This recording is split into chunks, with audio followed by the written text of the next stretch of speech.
In late 1997, Glen Campbell and his family moved to Wongavale. They bought the property to run beef cattle, unaware that there was a rabbit problem. 6 months down the track, they've contacted the Department of Natural Resources looking for help in how to control their rabbit. With assistance from the Department of Natural Resources and local government, Mr. Glen Campbell has now been able to dramatically reduce the number of rabbits that once infested his property.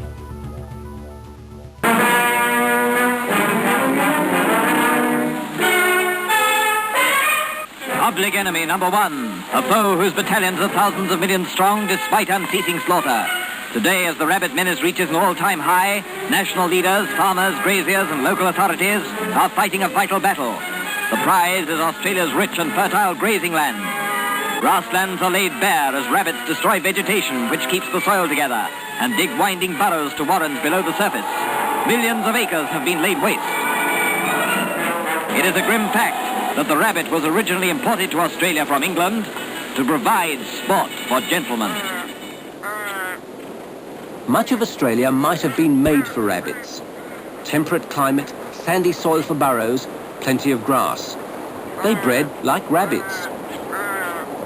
Nothing could stop them, neither guns, nor traps, nor poison, nor fences. Some fences ran for 1,000 kilometres. The rabbits got through before the last netting had been wired on. They drove Australia to the brink of economic ruin, and farmers resorted to ever more desperate measures. On one property alone, there were an estimated 36 million rabbits. Myxoma eventually came close to wiping them out, but now the survivors are resistant and breeding back. Poison baits are used and are effective, but for every rabbit killed, thousands still thrive. The amazing fecundity of the rodent is traditional. With grasslands ravaged, erosion increasing, and crops being damaged, the problem is daily growing more serious.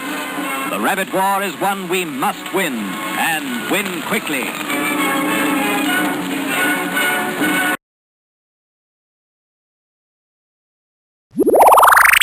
Before the 1950s, there were millions of rabbits running around in this country.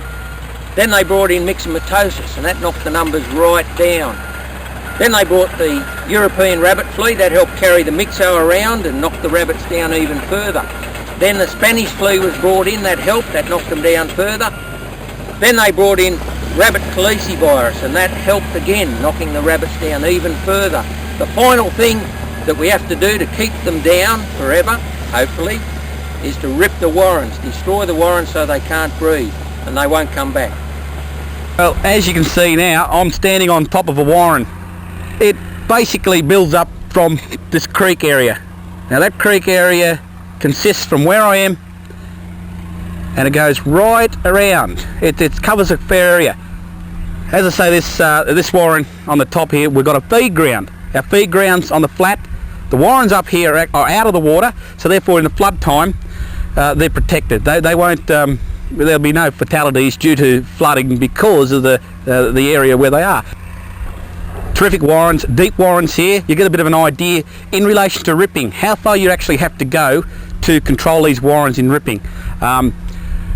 Situation like this out in the flats, if you got a few warrens, yeah, rip by all means. Ripping rabbit warrens. Yeah, behind me we've got a bulldozer ripping a warren, and what they're doing is destroying the hole so that the rabbits can't use that warren again, and they can't breed down there. They use warrens to keep cool during the warmer weather, and it's protection from foxes and other predators, so they can breed a lot more successfully down warrens. If you destroy the warren with a bulldozer like that, then you control your rabbits a lot more effectively. As you can see, I now have a peg. The reason why we have a peg for is so we know where our warren's in. We mark it into the ground to basically let you know that we have a warren here. This whole area has been marked out, it's been pegged. The reason being, when we are actually going out into rip, it's easy for the operator, the dozer operator, to know exactly where the warrens are. If you don't know where the warrens are, it makes it very cost effective just running across the country, just basically dry run. We don't want that. We can do more control if we can go from one to the other. So it's great if you've got a spotter. Spotter, what we mean by that is marking the ground with a peg. Put a surveyor's tape on there so you can walk from one warren to the other. That saves downtime in the end, saves in the back pocket.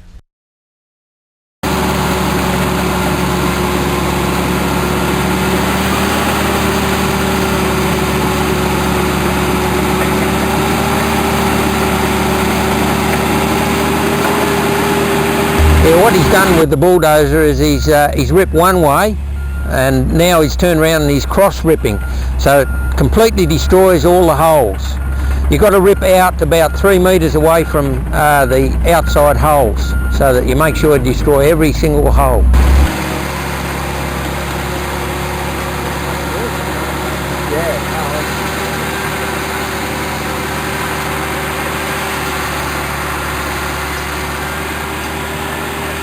Well, here we're clearing all the rubble and logs and so forth off this warren so that we can rip it properly.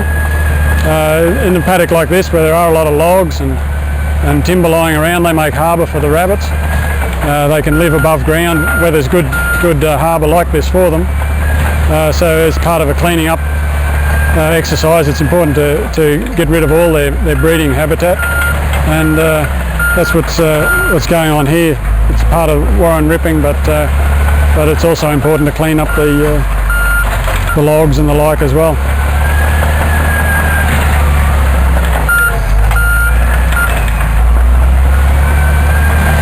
This warren here, it's finished now. Took about 45 minutes to do. Would work out at about $50 to $60. It's probably about the worst case scenario. There were a lot of logs and stumps in there that had to be cleared before it could be ripped. But if these warrens aren't done, they're left as a harbour then for rabbits to breed up in and move out into the cleared areas. So even though it was slow and a bit more expensive, it was important to get these hard ones as well. We did 5 in an hour in the open country, which would work out at about $20 or less each. So it's a lot easier once the country's cleared to rip warrens, but these ones in amongst the timber still need to be done. Ripping using a single tine. Why are you controlling the rabbits on Wonga Vale? Oh, well, I suppose the main reason is the reason we were just talking about. The rabbits are going to eat a certain amount of your grass and your oats, and that means it's going to be able to run less cattle or sheep, whichever one we'd have out here at the time. And so, had you done any rabbit control before we got here? No. We weren't aware there was a problem when we came here. Right. But as we developed the place and looked around the paddocks more, we came to understand that there was a problem here. There were rabbits everywhere, but we didn't really know how big a problem it was. Right. And it's when you started to peg them out and count the active burrows. These warrens, these holes, not only pose a problem and harbour rabbits, we have cattle, we have horses within the paddock. Slip down the holes, break a leg, we've lost ourselves a beast. But you've got to combine, not only ripping, you've got to combine a couple other different tools with your control. Rid a rabbit. I'm a rabbiter and I'm alright. Oh, yeah, you're a rabbit. We have a gas bottle, LPG. Basically the same gas, well it is the same gas we use for barbecues. The difference is that this is drawn from the bottom of the bottle, so instead of being in the vapour form, it is in the liquid form. That is the first device. This also is a part thereof. This here is a blower, and this will circulate the air through the warren so we can neutralise the warrens to force our gas through. That's part thereof it. We then have the devices of all devices, not that part, this part here. Yeah, tractor. It is the magneto, this is the sparker, this is the blower upper, and Kirby will be pressing the button a little bit later. So within that, what we'll do, we'll put it all together and we'll show you basically how it works.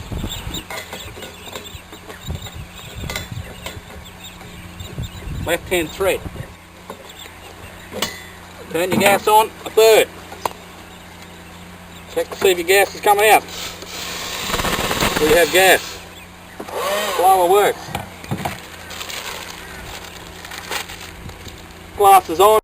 Well, what I'm about to do now is we're going to fumigate this, or should I say, we're going to blow this warren with the Ritter Rabbit. The reason being, we have a couple of trees in the road here, they're sensitive trees. This is basically effective for the environmentally friendly. We rip this, we're going to disturb the tree life, and we don't really want to do that. Kirby and myself will do a demonstration in relation to this. What I'll do, I'll put the gas down this warren there. We'll observe to find out where the LPG, the gas, will actually come out. We'll see that come out of the entrances.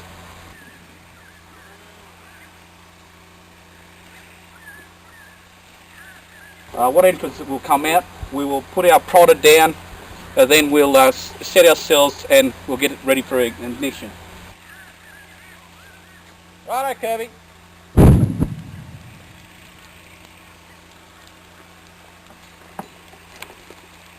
The idea of this here, you need 2 people to use this device. It's safer with 2 people. What I'm doing now, I'm actually clearing the hole, getting rid of all the stale air in there.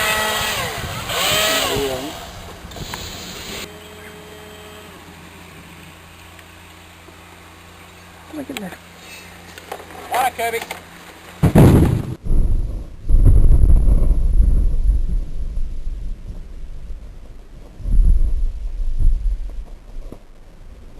Fumigation.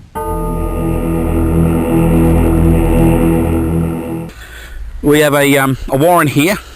There's a stump hole right in the middle of it. The ripper couldn't get through to do a successful job on actually in busting up the warren in the form of ripping, so we've got another means, and the means we've got here is our little ag muff I should say, fumigator. How do we get rabbits into the warrens? So we dog the area, put a dog in, run all around the logs. There's quite a few logs around here, more harbour for the rabbits. So we dog the area, and what happens? The rabbits will go back into the harbour.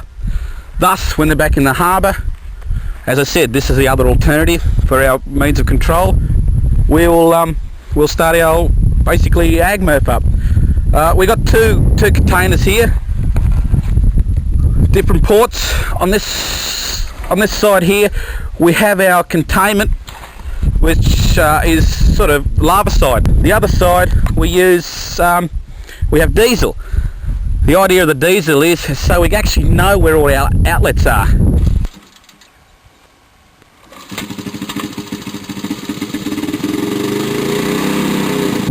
In a warren this size, there might only be not only be one warren, there could be a couple of warrens interlinked between the two.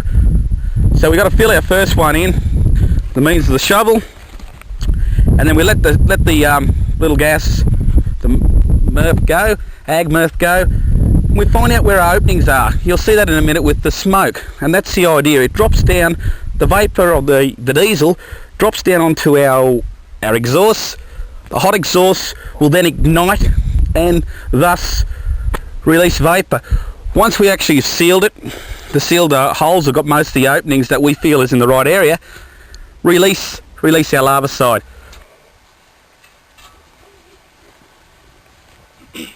When you're my size, you put plenty of pack in there. You need to do that. For the reason being, you don't want your rabbits to be coming out of your warrens. So if you don't jump on your warrens, you just fill your dirt in, they're going to dig out easy. You don't want them to dig out. If you dig out, you've wasted your job. That's the reason why I packed and Stomper packed it. The other way you look at it is, I'm not one of the fittest blokes in the world. Start doing this all day, I'll tell you what, you're going to know they're doing something at the end of the day. So it's not only time consuming, very much labour intensive. And I guess that's only used in certain areas because of that point. You imagine doing all this country with one of these. If you've done all this country with one of these, 2 blokes, they know they're doing something at the end of the day. That's why I stress the point, ripping, and you do not only an effective job with ripping, but you get a bit of control. You have to go back later, check your openings out. You may have missed a couple. You know, it all comes back to experience, like anything in life. The more you do, the more practice you got at it, the better you're going to get at it. And it's like rabbit control, and effective rabbit control. Use all tools. No tool is any better than the other, but more effective when use all the tools together. Controlling rabbits in a building. We've got a bit of an example of rabbits burrowing under an old building. Makes it pretty impossible to do some control work in the respect of fumigation or our new modern techniques of our gas gun. The reason being is we won't be able to seal the warrens effectively to get a reasonable results. Using our gas gun, because it actually has got a little bit of heat entailed, we've got old timber here, and the last thing we want to do is burn this old shed down. So basically the other alternative we can use is the means of trapping. Trap please. One rabbit trap. We can use that to alleviate the problem that we have, or we use pin dome, and we can actually feed them out. A bit of bait around this area with pin dome carrots and pin dome solution over a period of 3 feeds on a few days. Then you have problems of mounted up dirt. You have to, after you've got the rabbits out of there, just push it back in. But yeah, it's one of these little major problems that we can overcome just by a little bit of consistency. Give me a while to fit through this hole here. Basically, we're through. What I want to explain to you now is, what rabbits can do to a building. We've actually seen from the outside. This is internal. In the internal structure, we see warrens everywhere. Now, as I said earlier, putting a fumigation in place, you can have gas escaping everywhere, and you won't get a proper seal. Furthermore, you need moisture to seal your warrens. Here we've got no moisture, and it makes the soil porous. If we have a porous soil, what happens is the gas escapes through basically the soil, and we won't get a proper seal with the rabbit control that we're about to effect. It was a perfect example of undermining of a rabbit warren. You've got to be very careful, and you can see the craters that they do create. As you can see, we've just come out of the skillion, and this is one of the problems you will get if you don't clean up your harbour, don't stack up your timber. We have rabbits undermining here. I don't think I'd like to stay here too long because it's a bit warm now, and we could get the odd slivery coming up my legs. But seriously, yeah, if you do not clean up your harbour, put your timber up, your rabbits will undermine, and all of a sudden you've got yourself a problem. Okie dokie, well, as you can see, we have a perfect example here of rabbits and the damage they have caused under a building, a cement slab. Here poses a problem in itself of how do we control it. A little bit difficult because if you fumigate here, the gas will not seal. You won't be able to get a proper seal because you've got too many outlets. So really, pin dome, in a job like this, pin dome is the only way to go. This map shows that rabbit numbers have dramatically been reduced since the 1950s, but it also demonstrates that we still have to continue to control against rabbits if we are to keep the numbers down.